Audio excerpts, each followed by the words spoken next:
All right, it's time for Draft Class. Joining us today, Mo Farah, draft analyst over on X. Mo, how are you? Hey, man. Thanks so much for having me. I'm super excited. So, Mo, I've followed your work for a long time over on social media. You're at MCFNBA. I think like your analysis, the videos you post, the breakdowns, all very insightful. So I wanted to bring you on the show today to talk about a bunch of different topics around the draft. And with your top five, no surprises, with your top three, the order is different for everybody. Darren Peterson, Cam Boozer, AJ Bonsa in the top three. And then fourth, you have Quaintance at Kentucky, and then Kingston Flemings with the fifth pick, on your board that you posted on December 31st. My prediction is, based off of the way in which you post about Flemings, is that your next update, you're going to have Flemings moved up to fourth. That would be my bet. And you know what? If you're a betting man, that's correct. I would 100% have Flemings moving forward ahead of Jane Quinn's. Flemings has just been on a tear this season, to say the least. And, he's really been the fulcrum for Houston basketball this season, which is crazy to say as a freshman in a Kelvin Sampson system. You wouldn't expect, a guy to just come in right away and just be very integral in their success. And Kingston Flemings has done that as PG1 in this class, in my eyes. He's been somebody that really just took the nation by storm, just scoring at a high level, being a really effective defender. And yeah, he's just been the guy in Houston. And you could see it down the stretch when it comes to conference play, a lot of the high leverage games that Houston's been playing, which they've been playing a pretty loaded schedule. And, down the stretch, he's been the guy that's had the ball in his hands while also being very impactful as a defender. And yeah, as you see the tweet right here, I'm not sure if there's a better prospect that gets their spots than Houston's Kingston Fleming. And by my next update, he most 100% will be PG1. So yeah, what are your thoughts on him? The game against Texas Tech, I'm pretty sure that post you made was during that game. Some of the shots he hit from mid-range, the ability to just contort his body mid-air as he's elevating for his shot, the diversity in the shots that he could take from mid-range, at the rim, from three-point range, off the dribble, off the catch. He looks like a three-level scorer, and you've written about his improvement as a shooter. Can you get into what he was at the high school level as a shooter versus what he has been so far for Houston as a freshman guard? Yeah, at the high school level in Texas, he was somebody that, he was shooting the ball at a very great clip, upwards to some 40% as a three-point shooter. And I think for me, the thing that's really excited me the most with Fleming's development is really just off the dribble, right? He's being able to create, in the half court where, he was really effective in the transition in AAU circuit. But I think something that's really taken a step is kind of the lead guard stuff, which, coming into the season, I was really fond of him as a guard prospect, and just kind of the rookie class that they had coming in with him, Isaiah Harwell, Chris Sinak Jr. But I really didn't expect kind of this growth to happen in year one. I was looking at Flemings as kind of like a 2-year guy, and being able to say, like, is the shot going to develop? That's kind of the swing for me. But he's been somebody that has been able to do that, shooting at an exceptional level, super efficient in, a sub 70% true shooting. But it's also the stuff that he's being able to do in terms of the mid-range and two-point scoring. He's been able to get to his spots, whether that's at the rim, just overall being super high level as an effective rim scorer. He's able to score at 70% at the rim, and as well being 7 for 8 on dunks. So he's just been super effective at getting to his spots. And I think the shooting is really what has been remarkable for me off the dribble. And I think being able to say, like, can you really see lead guard potential for a guy like Flemings where, he already offers you a lot off the ball. Playing with this kind of guard prospect of Emmanuel Sharp, Milo Suzanne.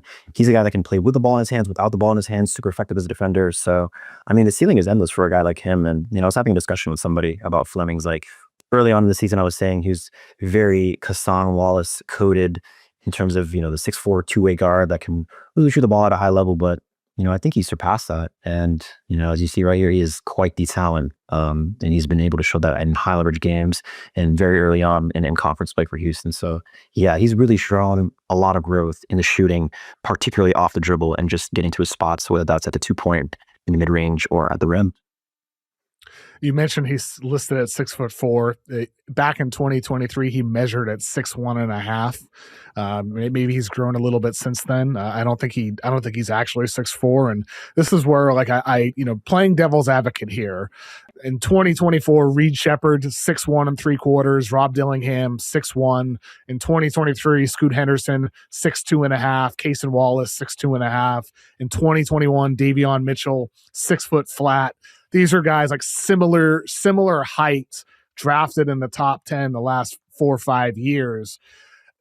Are there any concerns there that you have with Flemings, with the lack of size that he has, given the ups and downs for some of those smaller guards that were lottery level prospects with a return on value when it comes to projecting him moving forward in the NBA? 100%. I mean, you really see the impact of size, whether that's, given the frame, whether the wingspan, it's very important and really integral in a player. And I think for a guy like Flemings, where, you kind of saw this last year with a guy like LeBaron Fallon, who very similarly profiled in like that two-way POA lead creator guard kind of mold, where, last season we really saw Fallon, who came into the season, I think, presumed at 6'4", and then, come to the testing, he was, on the lower end of 6'3", and very light, which that's kind of the case for Flemings. I think it was last reported, he was like 190 pounds. So, I think frame is super important, especially for the lead guard, and kind of projecting what does the two-way upside look like if he's kind of on the thinner side, or if he's not able to kind of take physicality on the court. But, he's really able to show that at a high level, being able to get downhill, actually initiate contact and absorb it. So, he looks like he plays through the strength, and the tape shows that. But I think to your point, these are some of the qualms that we were seeing with a guy, for example, like Reed Shepard, where, he really struggled, in his first year, being able to even just get on the court. We already know how high level of a shooter he was, how exceptional of a defender off the ball he was in college. But, really that doesn't matter if you're not able to effectively get picked on in the league. And I think that's just all that you really have to think about with prospects, is kind of just projecting them out into, regular season basketball, playoff basketball. These guys are ultimately going to get picked on if you don't necessarily have the skills and tools, but ultimately the frame to match up athletically. And I think with a guy like Flemings, who clearly he has a lot of skill on both ends of the ball, it's really just, does the frame hold up, and he's able to kind of handle the physicality in the league. And I think he's projecting that really well so far through early conference play. But again, the NBA is a different monster, and it's just a matter of being able to, can you penetrate lead defenses on both ends with that frame? And I think he can answer that bill. I think 6'3", 190. And like I said, Houston is no joke of a strength program. So I think he's in the perfect system to actually handle physicality and really just hone in defensively. So, yeah. Yeah, I mean, I think that's all true, and I think with him, like once I assemble my big board, 4, I don't know. I mean, like I'm not quite sure I'd go that high with him. I think like he's seems to be rising on everybody's board. He's top 5 in a lot of places, top 10 at a minimum. It seems like almost everywhere. But that measurement come May at the draft combine with what he weighs and his actual height, I think that's going to be a bit telling. I mean, with what he actually is, because 6'4" feels a lot different than 6'1" and a half without shoes. He's actually only 6'3" with shoes. We'll see how that pans out. And I think with small guards in the NBA, I mean, look, the top 3 guys, AJ DiBanza at 6'9" is a primary initiator. Darren Peterson at 6'6", you hope is a primary initiator. Cam Boozer at 6'9", 6'10", 250 whatever pounds is a guy that's going to help facilitate. Creation comes from all these different positions with players of different shapes and sizes. It doesn't no longer has to be a small guard in the NBA nowadays. And I think you see the challenges and the value for Trae Young and the difficulty of getting something for Ja Morant and some of these smaller guards. I do have some hesitations when it comes to these smaller guys. That said, Mo, Jalen Brunson is a great player. And there are like really great, high level small guards in the NBA. Most of those guys weren't drafted in the top 5, top 10. Maybe they should have been, and they didn't because they were small. So I don't know if this is like, the chicken before the egg or what when it comes to these players, but maybe this is the NBA recalibrating with Kingston Flemings and saying, oh, you can be small and still be a high level player. Maybe that's what this is, but some of those recent picks are trending towards bust status or are just not meeting the expectations of a pick at that level. How do you think Flemings does compare, though, to some of the other guards in the draft, whether it's Brown or Sturts or some of these other guys? Where are they at behind him on your board? Yeah, I mean, for me, I think adding on to your point about, where does kind of the NBA look to project forward. And for a guy like Brunson, who is such an exceptional 2-foot scorer in the paint, I think for starters, it's about getting downhill, right? It's being able to accept contact and really get to the rim at a high level, which I feel like for a guy like Flemings, he does that at the highest level of the kind of next guard batch of him, Sturts, Phylon, Michael Brown. I think when you look at Flemings, he is probably the best driver of the batch, and I think that says a lot. I think I would say a guy like Phylon, who really comes kind of a close second. I think he's really improved this season, but I think for Phylon, he's somebody who, I kind of have my guard tier as a Flemings. Right next tier would be LeBaron Phylon. And then kind of in this next batch would be Michael Brown Jr. And I'm kind of started to warm off a little bit of Bennett Sturts. I think as we've kind of ventured into conference play, it's really just a matter of what can these guards do when they're met with a lot of physicality. And I think that's something that's been a real struggle for two guys in Michael Brown and Bennett Sturts, where, they're such exceptional shooters and really high level creators with the ball in their hands. And, what does the game look like when, it's slowed down for the ball's not in their hands?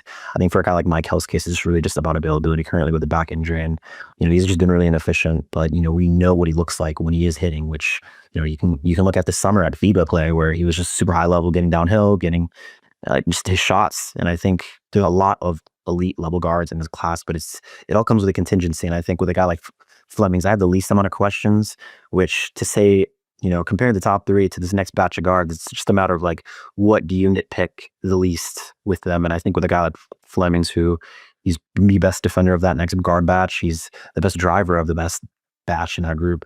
And I think the size projects the best of them all. I think, they are all kind of in that 6'2" to 6'4"-ish range. And I'm putting this with air quotes.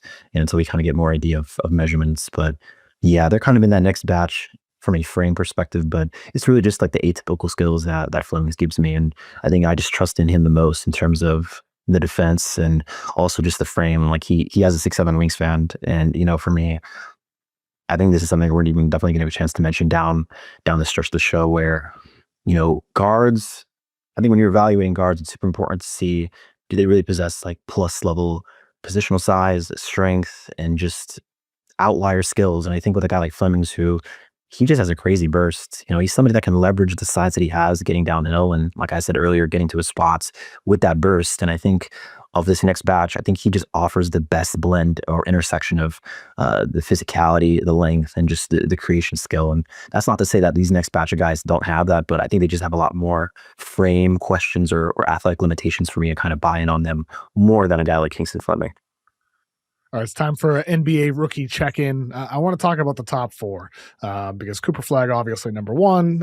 Seems like he could be potentially the rookie of the year. Con Knipple, who was fourth, seems to be the lead contender for rookie of the year. And then you have VJ Edgecombe, who's been excellent for the Sixers. And then Dylan Harper, number two for the San Antonio Spurs, got off to an excellent start, downhill attacking. He's not shot the ball very well at all this past month, only 16.7% from three-point range since December 19th. So it's been up and down for Dylan Harper so far this year. With that in mind, Mo, I am curious, if the Spurs got a chance to redo that second pick, do the Spurs still take Dylan Harper over Con Knipple and VJ Edgecombe? I mean, I think when you think about the Spurs, right, like how loaded that guard room is, I think this is a good problem to have as a start. I think we really didn't anticipate Stephon Castle to kind of take that leap that he did this season, just as a two-way prospect, and he's really taken that next step. And I think that's kind of put the pressure on Harper to kind of just come in and impact in the minutes that he has. And me personally, I think if they were to do it over again, I still would take Harper. I think when you're at the number two spot, you're going to take the best pick available. And I think Harper, outside of a guy like Flag, offers the most upside as a lead creator and a true star bet. And I think with a guy like Khan, I think we knew that these skills were present in terms of the off-ball shooting and just what he's able to do with the ball in his hands as just a pure creator, as somebody that can be an elite level spot-up creator. But I didn't think it was going to happen so soon. I think this record that he has of 103 points made as a rookie, I don't think that's going to get beat anytime soon in a long time. I think he's somebody that it's just super efficient. But I think with a guy like Harper, who, he's had some lingering injuries, and it was a pretty up and down season at Rutgers. I think one thing that was consistent was he is an elite paint creator, and I think those were things that are a pick of the litter with a guy like him. He really projects high level, and I think again, it's the shooting will come around. He did have really good priors. Whether that was in high school, whether that was in college as an off ball creator. The shooting was, I think, in the 85th or 86th percentile in points per shots. Shoot as a spot up shooter, so the potential is there. And that was kind of the thought process coming into the season, where if you did stuff with a guy like Dylan Harper, how is he going to work alongside a Fox, a Castle, or just be that complement next to a guy like Wembanyama? So I think for me, if I was to do it all over again, I would still take the best pick available, and that is Dylan Harper. I mean, you see, he just is such an elite creator downhill. He's just essentially a free paint touch, and that plus the size, and him being able to just take that leap athletically and as a shooter is kind of just that next level projection for him to be just a star guard bed. So yeah, but that doesn't really take I away hope. from a guy like Con Capel. I mean, I hope it happens. I think with the Spurs prior to the draft, Mo, I was pretty consistent in saying that I would trade down and take a Con Knipple, take a VJ Edgecombe. Obviously, Edgecombe wasn't possible because he went 3, but Con at 4, I still think would have been the best possible outcome for San Antonio. And I feel that way even more strongly at this point. And it's been interesting with Spurs fans this year. I'm like getting a sense, maybe it's just my For You page, considering my prior perspective. But, I'm seeing some Spurs fans express like, maybe we should have taken Con. Like we could use another knockdown shooter, and he still provides creation as well. And so that's where I come to when it comes to this choice for the Spurs. Dylan Harper very well couldn't end up the best player of their possible choices, but ultimately, boy, can you imagine Con Knipple out there with De'Aaron Fox and Stephon Castle and Victor Wembanyama and Keldon Johnson and Harrison Barnes? Like, talk about elevating the team today with what they are as a potential contender, but still maintaining elite level upside in the future. This is the one from @BiggieSpurs. This is the one I saw this morning. Adam Silver handed us a free dynasty, and we picked Dylan Harper over VJ Edgecombe and Con Knipple. That was the one that I saw on social earlier today. And I have kind of seen that from some Spurs fans as of late, like, ooh, well, maybe we should have taken Con Knipple. But that is not necessarily a knock on Dylan Harper with all the things he does well. It is also a compliment to Edgecombe and Knipple with what they've turned into early in their careers for the Sixers and for the Charlotte Hornets. I am curious, Mo, when it comes to a guy like Edgecombe, right? Very rocky season for him at Baylor. Crappy point guard play impacting him out there. And then he goes to Philadelphia and he's great right away. Is there a prospect in this year's draft class that's in a iffy, ugly situation, a less than ideal situation that you're like, he's going to be better right away as an NBA player than he was in college? Ooh.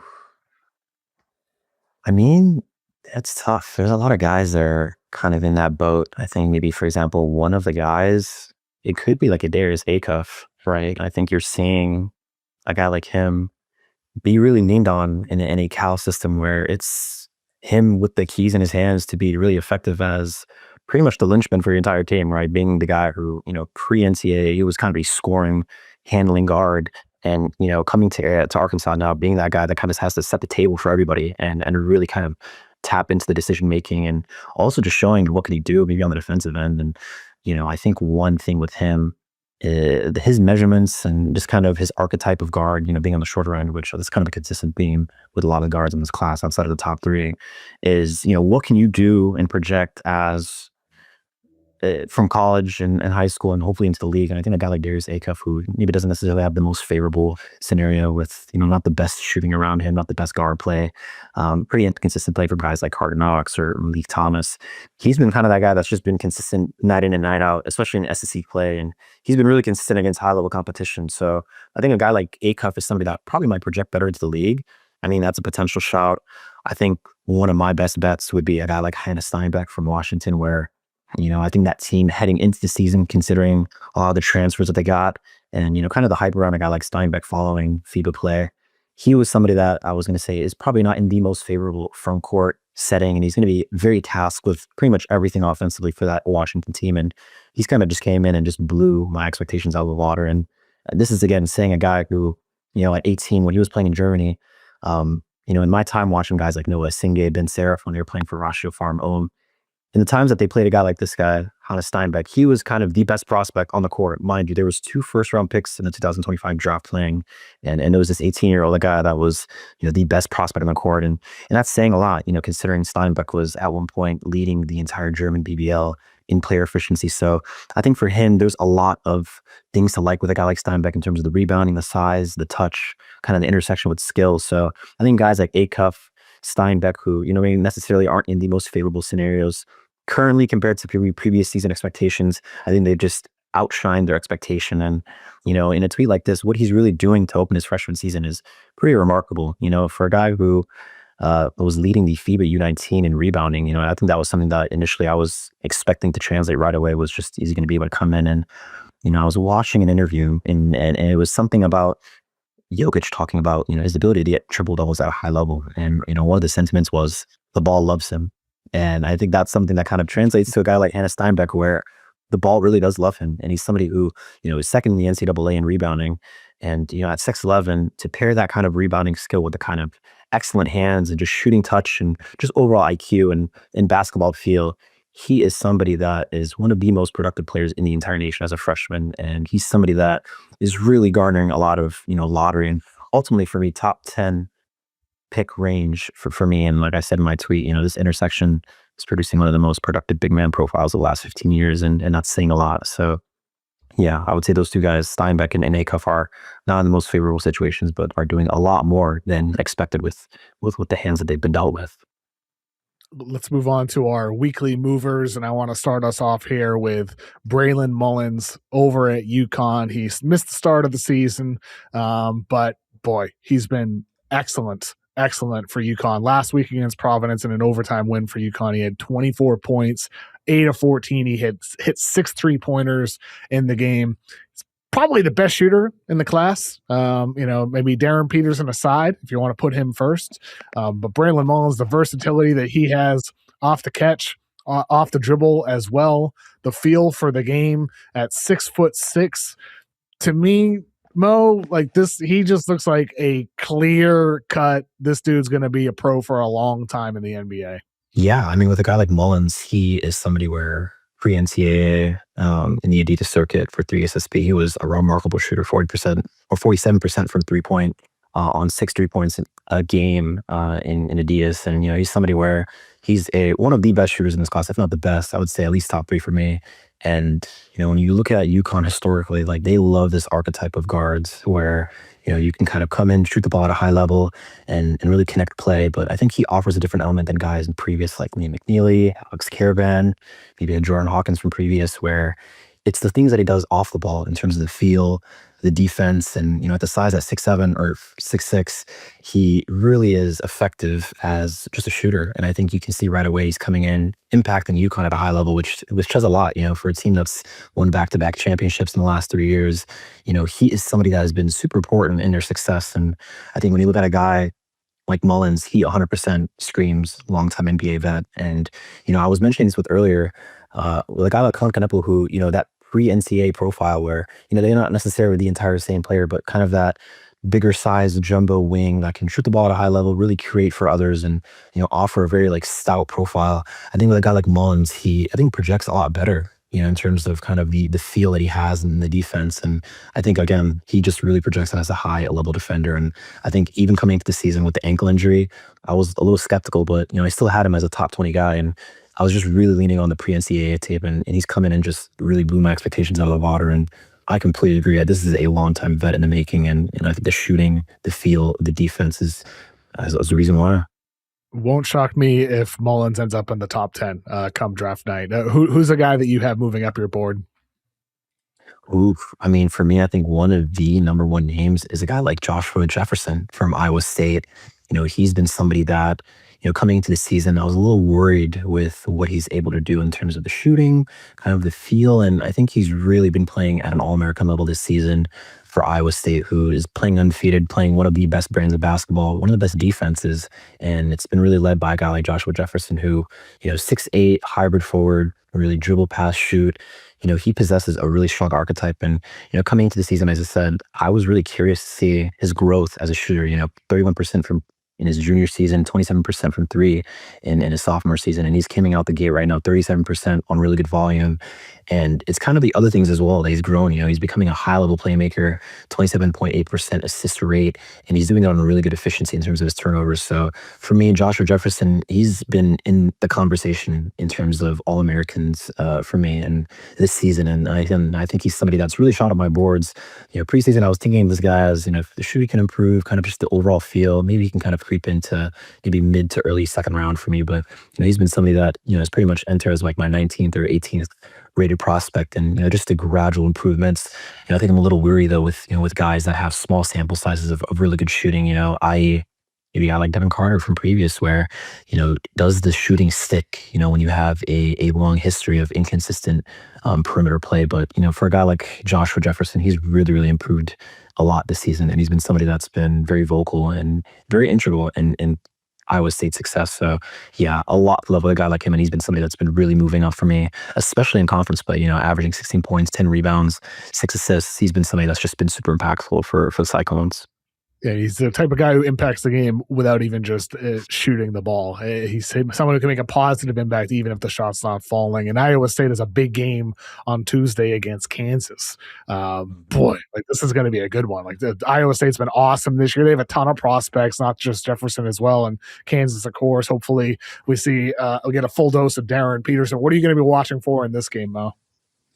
I think for me, you just kind of gave me the alley-oop with Darren Peterson. It's the people that he's going to be matching up against defensively with Killian Torrey and Taman Lemsey, arguably the best defensive backcourt in the nation. And, it's like I said, they've been very important in Iowa State's success just as a team defensively. And, with a guy like TJ Otzelberger as the coach, he's really spoke very vocal about this backcourt and, how they've given a lot of high-level guards problems, i.e. Bennett Sturts, who, I think that's one of the games that I think he would really love to take back, and just the ways that they guard him, and they're just really hounding guys 94 feet. And I think this is a game for me to watch very closely, just that guard matchup between Darren Peterson versus Killian Torrey and Taman Lemsey. And like I said, I think this Iowa State team, I think they were just flurried with a lot of NBA prospects. I think you were mentioning earlier about just the shooting, and for a guy like Milan Momcilovic, I think he's personally my favorite shooter in this class. A guy that's 6'8" and he's just so high level. He's just a sniper, and I think when you get a chance to watch him, he's just shooting a ball and just a pool at this point. And I think with him, up to plus 50% and 3-point this season, career 48% 3-point shooter, he is just a remarkable shooter. And like I said, I think this is going to be a really important game for Kansas, who I think they've gotten to learn a lot of what the season's like without Darren Peterson. So it's kind of the other guys stepping up, i.e. a Melvin Council, a Trey White. I think a guy also that maybe be pretty much closely watching as a guy like Flory Badunga, who, he had a really hot start to the season, and I think kind of opening up the game in terms of just the feel and the playmaking and already the high level like rim protection and athleticism that he brings. I'm really curious to see how he kind of handles this Iowa State front court, who's been giving a lot of teams problems when met with size. So yeah, this is gonna be a really good game. And I don't know, Kansas, it's just a matter of if Darren Peterson plays and if he can kind of see the game throughout in the second half. If he can play, I mean, we know what he can do. He's one of the best guard prospects we've ever evaluated, and I think the scoring is not a joke. Being able to kind of put up 20 points at ease in a first half, it's really just, is he able to kind of sustain that play in the second half? And just a remarkable two-way talent. I mean, there's no surprise why Darren Peterson is my number one prospect, and it's been the case for some time now. He's just a high level shooter, high level scorer. And I think one thing that really just gets overlooked is the defense. And it's tough with, the hamstring area. It's been very lingering in terms of his ability to impact the way that, we really know truly what Darren Peterson could be, but truly a all NBA caliber defender. And, with a guy like Darren Peterson, I truly believe he's going to be at least in my eyes, the first prospect picked off the board. Hopefully if he can sustain himself. And it might be crazy to say, but, I think at full health, I think he sits at a tier of his own at the 1-1, Wow. which is crazy. It's crazy to say, because I know, again, you look at the batch that he's playing with, you see AJ DeBanza, you see Cameron Boozer. Cameron Boozer's playing like the best player in the nation. AJ DeBanza is looking like the most improved of the batch of those three guys. But I think Darren Peterson has the most to offer of the three, with probably the least amount of holes compared to the other two guys. But I think at full health, he is somebody that can just carry a team on both ends of the floor. And I mean, you're seeing this Kansas team, which, for a team that coming into the season had a lot of questions if, what would everybody else look like around Darren? I mean, I think you're seeing what he is for that team. He's everything. A lot of the backlash that he's been getting, which, again, this hamstring injury is no joke, but, when full health, I don't think anybody can mess with him. So at least that's my hot take for the day. No, I mean, the tier one on his own. I mean, you're probably not alone in saying that, but you're definitely one of the few going that far, especially given the up and down year he's had compared to Cam Boozer and AJ Debonsa. But it does show how strong you're feeling about him. And who knows, maybe we'll see him get healthy by the end of the year and prove that and show that he's the clear cut number one. And against Iowa State, that's certainly one of the opportunities for him to do that against their excellent defense. And so, Mo, thank you so much for joining me, man. I really enjoy your stuff. I think you're one of the best follows covering the draft at MCF NBA. Why'd you get started doing this? What's your background? Yeah. So, I mean, for me, I've been super passionate about just the NBA, but I think the draft in particular, I've always been kind of a kid growing up watching the NBA draft and, just having my little iPod or iPhone ready, just watching like, who are they going to announce as this pick and having genuine excitement between, who is actually selected, getting a chance to see.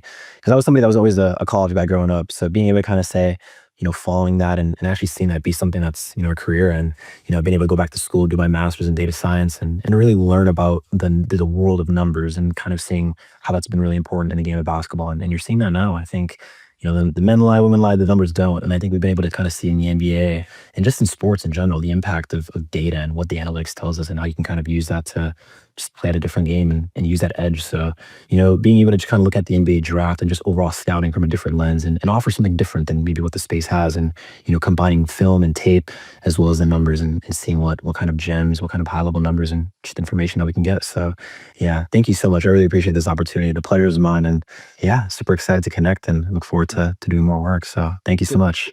Thank you, man. I mean, keep up the awesome work. Like I said, one of the best follows covering the draft. I mean, every single day you're posting something insightful. So keep up the great work, Mo. And thank you so much for joining me today. Thank you so much. I hope you have a blessed rest of your day and all the best with your work. And yeah, looking forward to connecting soon. So thank you.